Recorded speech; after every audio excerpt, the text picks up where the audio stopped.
نحمده ونصلي على رسوله الكريم اما بعد فاعوذ بالله من الشيطان الرجيم بسم الله الرحمن الرحيم الا ان اولیاء اللہ لا خوف علیہم ولا هم يحزنون صدق اللہ العظیم وصدق رسولہ النبی الامین الکریم ونحن على ذلك لمن الشاہدین والشاکرین والحمد للہ رب العالمین۔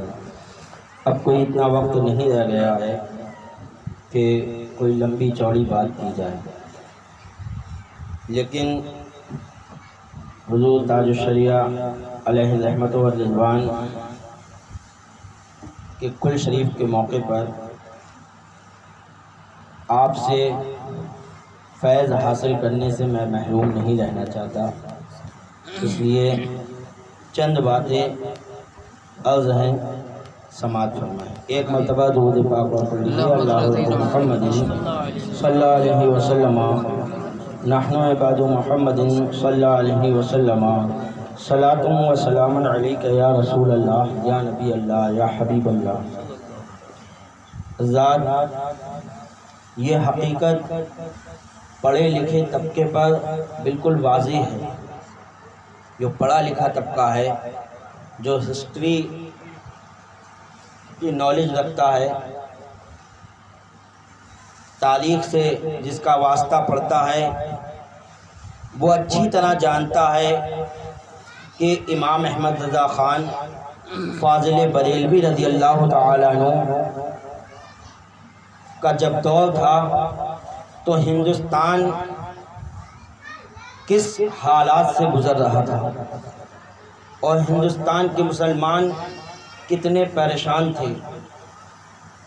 یہی سیدھے سادے بھولے بھالے مسلمان جنہیں دین حضور خواجہ غریب نواز رضی اللہ تعالیٰ عنہ کے طفیل ملا تھا، تو جسے دین صوفیوں کے ذریعے ملا ہو، وہ صوفیوں سے محبت کرنے والی قوم ہوگی۔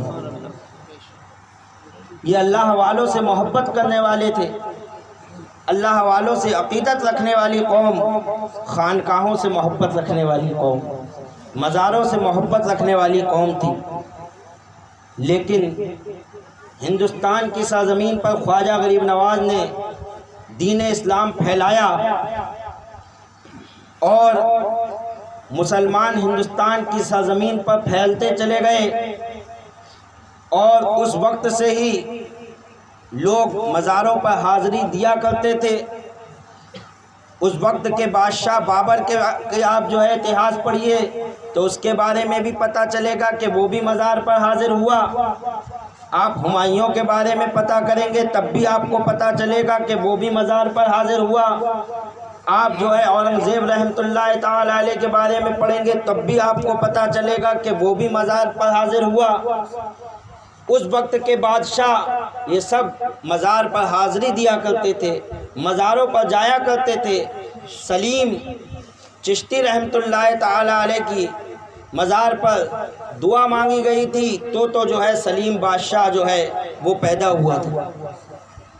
اس کا واقعہ ایک بہت پورا مشہور ہے، اس وقت ادھر نہیں جانا چاہتا۔ میں آپ کو بتانا یہ چاہتا ہوں کہ یہ بزرگوں سے محبت کرنے والی قوم تھی، لیکن ایک ایسا دور آیا کہ جب کچھ خانقاہی لوگ اپنے آپ کو پیر زادے کہے جانے والے، جن سے آدمی محبت عقیدت کرتا ہے تو پھر وہ ان کی ہر بات مان لیتا، کہتے ہیں ارے یہ تو ہمارے پیر ہیں، یہ تو ہمارے پیر کے بیٹے ہیں۔ اسماعیل دہلوی یہ ایک پیر زادہ تھا، خانقاہی آدمی تھا، کوئی ایسا ویسا نہیں تھا، خانقاہی آدمی تھا، تو اس کی بڑی عزت شاہ عبدالعزیز محدث دہلوی رحمۃ اللہ تعالیٰ علیہ کے خاندان سے تھا، جو اپنے وقت کے مجدد ہیں۔ آپ اندازہ لگائیے، شاہ عبدالعزیز محدث دہلوی رحمۃ اللہ تعالیٰ علیہ خود فرماتے ہیں جب اس نے تقویۃ الایمان لکھی ہندوستان میں اور مسلمانوں میں فرقہ ڈالنا شروع کیا کہ مزاروں پہ جانا شرک ہے، اللہ کے رسول سے مدد مانگنا شرک ہے، سرکار مر کے مٹی میں مل گئے، جب ایسے گندے عقیدے اس نے اس کتاب میں لکھے تو شاہ عبدالحق محدث دہلوی، شاہ عبدالعزیز محدث دہلوی رحمۃ اللہ تعالی علیہ اس وقت باحیات تھے، اور انہوں نے شیعوں کے رد میں تحفہ اثنا عشریہ لکھی تھی کتاب. اس سے پہلے لوگ شیعوں سے مل جایا کرتے تھے، لیکن جب سے شاہ عبدالعزیز رحمۃ اللہ تعالی علیہ نے تحفہ اثنا عشریہ لکھی ہے، اس کتاب کا لکھنا تھا اور سنی مسلمانوں نے اس کتاب کو پڑھا اور شیعوں کے عقیدوں کو جانا، اس وقت سے ہر سنی کو شیعوں سے ایسے ہی گن ہونے لگی جیسے غلاظت سے گن ہوا کرتی. انہوں نے رد کیا شیعوں کا. تو وہ ابھی باحیات تھے جب اس نے یہ کتاب لکھی تقویۃ الایمان. آپ کی آنکھوں کی بینائی چلی گئی تھی، کسی رافضی نے سالن میں چھپکلی ملا کر کے آپ کو کھلا دی تھی جس سے آپ کی آنکھوں کی بینائی چلی گئی تھی. تو آپ نے فرمایا قسم خدا کی اگر میری آنکھوں کی بینائی نہ گئی ہوتی تو جیسے میں نے شیعوں کا رد لکھا ہے ایسے ہی اسماعیل دہلوی کی تقویۃ الایمان کا بھی رد لکھا ہے. خود آپ کے خاندان کے جو ہے آپ کے بزرگ فرما رہے ہیں، اسماعیل جو ہے یہ بزرگ اسماعیل دہلوی کے خاندان کے یہ فرما رہے ہیں. تو یہ پیرزادہ اپنے آپ کو کہا جانے والا، لیکن وہی بات کہ لوگ عقیدت میں اندھے ہو جاتے ہیں.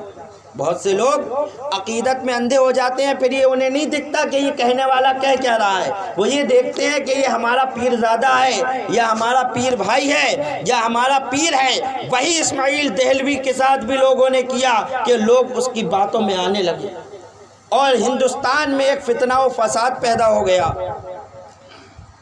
ایک عظیم ماحول پیدا ہو گیا. گھر گھر میں اختلاف ہونے لگا. باپ مزار پر جانے والا تو بیٹا مزار سے دور ہو رہا ہے، باپ بیٹے میں نہیں بن رہی ہے، شوہر بیوی میں نہیں بن رہی ہے. ایک ایک گھر میں اختلاف پیدا ہونے لگا. کوئی اسماعیل دہلوی کو مان رہا ہے تو کوئی جو ہے سنی بول رہا ہے، کوئی وہابی بن رہا ہے. ایک ایک گھر میں اس کتاب نے اختلاف پیدا کر دیا. اس طریقے سے سنیوں میں تفرقہ پڑنا پیدا ہوا. اللہ اکبر. وہ وقت تھا کہ امام احمد رضا خان فاضل بریلوی رضی اللہ تعالیٰ عنہ کو اللہ تبارک و تعالیٰ نے بھیجا.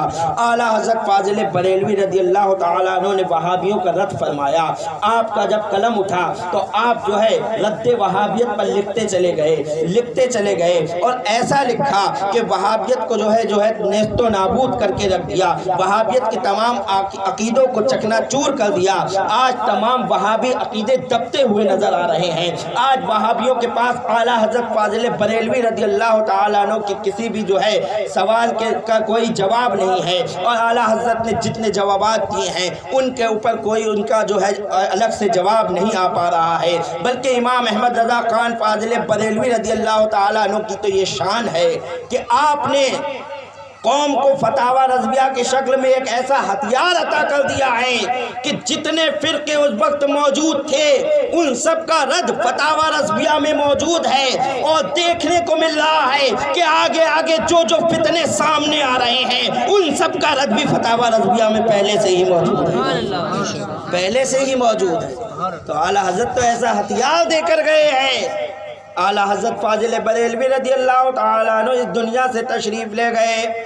پڑھا لکھا طبقہ پھر دیکھ رہا ہے کہ فتنہ پھر اٹھتا ہے. اب کی شدی تحریک کا فتنہ اٹھا. لوگوں کو یہ کہا جانے لگا کہ تمہیں دھرم سے بدلا گیا تھا، تمہارے باپ دادا ہندو تھے، تمہارے پوروج ہندو تھے، لہذا تمہیں ہندو ہو جانا چاہیے. مسلمانوں کی بستیوں میں پنڈت جا کر گھوم رہے ہیں. یہ جو ہے وشو ہندو پریشد کے لوگ، یہ جو ہے RSS کے لوگ، یہ بڑے طریقے سے جو ہے گاؤں بستی جا کر لوگوں کو جو ہے بہکانا شروع کیا. ان کو جو ہے یہ کہنا شروع کیا کہ تمہارے باپ دادا ہندو تھے، تمہیں مسلمان زبردستی تلوار کے زور پر کیا گیا ہے، لہذا تم ہندو ہو جاؤ. ایک مسلمانوں کا بہت بڑا طبقہ، کتابوں میں لکھا ہے کہ لاکھوں کی تعداد میں وہ طبقہ تھا جو ہندو ہونے کو تیار ہو گیا تھا. ذرا آپ اندازہ لگائیے. اب دیکھیے پھر ہم ہندوستان کی خانقاہوں کو دیکھ رہے ہیں، کہیں سے آواز اٹھتی نظر نہیں آ رہی ہے، کہیں سے مقابلے کے لیے کوئی نہیں اٹھ رہا ہے. جب جو ہے بزرگان دین پر حملہ ہو رہا تھا تو بریلی سے امام احمد رضا خان اٹھے تھے، اور آج جب مسلمانوں کے ایمان و عقیدے پر پھر ایک بار حملہ ہوا ہے تو اعلیٰ حضرت کا شہزادہ حضور مفتی اعظم ہند جسے دنیا تاجدار اہل سنت کے نام سے جانتی ہے، اللہ اکبر، آپ بریلی چھوڑ کر ان علاقوں میں جاتے ہیں۔ لکھنے والے بتاتے ہیں کہ نہ سواری کا انتظام تھا، نہ رکشہ کا انتظام تھا۔ حضور مفتی اعظم ہند ان علاقوں میں گئے ہیں جہاں پر پیدل چلنا مشکل پڑتا تھا، ان علاقوں میں میرے حضور مفتی اعظم ہند پیدل جاتے۔ آپ صبح کو نکل جاتے، شام کو واپس آتے، دن بھر جو ہے وہ دین کی تبلیغ کرتے۔ جب شام کو واپس آتے تو بتانے والے بتاتے ہیں حضور مفتی اعظم ہند کے پاؤں مبارک سوج جایا کرتے تھے، پیر مبارک میں زخم ہو جاتے تھے، لیکن فرماتے نہیں، میں اپنے جو ہے جو دین جو ہے خواجہ غریب نواز میں نے ہندوستان میں پھیلایا ہے اس دین کو مٹنے نہیں دوں گا۔ دنیا نے دیکھا اعلیٰ حضرت کا بیٹا کھڑا ہو گیا اور اس شدی تحریک کو نیست و نابود کر دیا، لاکھوں مسلمانوں کا ایمان بچایا ہے۔ تاجدار اہل سنت حضور مفتی اعظم ہند سے تاج و شریعہ حضرت مفتی عرفان صاحب قبلہ۔ چٹیاں کاٹی جا رہی تھی، چٹیاں کاٹی حضور مفتی اعظم ہند نے اپنے ہاتھوں سے، بہت سے لوگوں نے چٹیاں رکھ لی تھی، پنڈت بن گئے تھے، میرے حضور مفتی اعظم ہند نے اپنے ہاتھ سے کاٹی۔ اللہ اکبر! جب حضور مفتی اعظم ہند اس دنیا سے تشریف لے گئے، اب دنیا روئی، اعلیٰ حضرت چلے گئے، تاجدار اہل سنت چلے گئے۔ اللہ اکبر! اب اسلام کیسے چمکے گا؟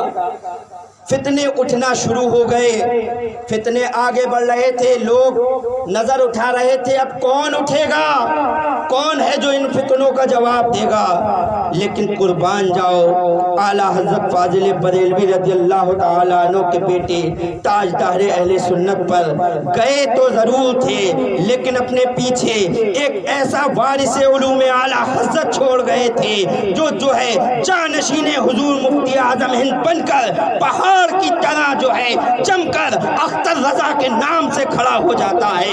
دنیا نے دیکھا کہ اختر رضا خان نے جو ہے تاجدار اہل سنت کا جو ہے فرض جو تھا اس کو بخوبی جو ہے انجام دیا ہے۔ جو کام حضور مفتی اعظم ہند نے کیا تھا وہی کام حضور جانشین حضور مفتی اعظم ہند کرتے ہوئے نظر آ رہے ہیں۔ جو کام اعلیٰ حضرت کر رہے تھے کہ سنیوں کے ایمان کی حفاظت کر رہے تھے، وہی کام جو ہے تاجدار اہل سنت نے کیا تھا، اور وہی کام جو ہے اختر رضا خان صاحب کرتے ہوئے نظر آ رہے ہیں۔ پہلے آپ کو اظہری میاں کے نام سے جانا جانے لگا، لیکن جب آپ کے کارنامے بڑھے اور شریعت آپ سے چمکنے لگی، دمکنے لگی، تو آپ کو دنیا تاج شریعت کے نام سے پکارنے لگی۔ شریعت جب تاج لگ جاتا ہے تو ذرا خوبصورتی آ جاتی ہے۔ دنیا نے دیکھا کہ اے اختر رضا تمہیں اظہری میاں کہہ رہی تھی دنیا، لیکن اظہری میاں کا لقب صرف تمہارے لیے کافی نہیں ہے، تم نے تو شریعت کو چار چاند لگا دیے ہیں۔ دنیا تمہیں قیامت تک تاج شریعت کے نام سے یاد کرتی رہے بستی بستی کریا کریا۔ وہ حضور تاج الشریعہ ہیں۔ بتائیے آج کتنا بڑا فتنہ اٹھا ویڈیوگرافی کا۔ دنیا کے مولوی کہہ رہے ہیں کہ ویڈیو جائز ہے، ویڈیو کو جائز کہا جس کے بارے میں اللہ کے رسول صلی اللہ تعالیٰ علیہ وسلم نے فرمایا کہ قیامت کے دن سب سے زیادہ عذاب تصویر کھچانے والے پر ہوگا اور تصویر بنانے والے پر ہوگا۔ تصویر بنانے والے پر اور بنوانے والے پر ہوگا۔ سرکار کی حدیث موجود ہے، لیکن پھر بھی جو ہے اذانیں ہو گئی۔ چلیے انشاءاللہ اب مغرب بعد فاتحہ ہوگی، کل شریف کے آپ لوگ مسجد پہنچیے۔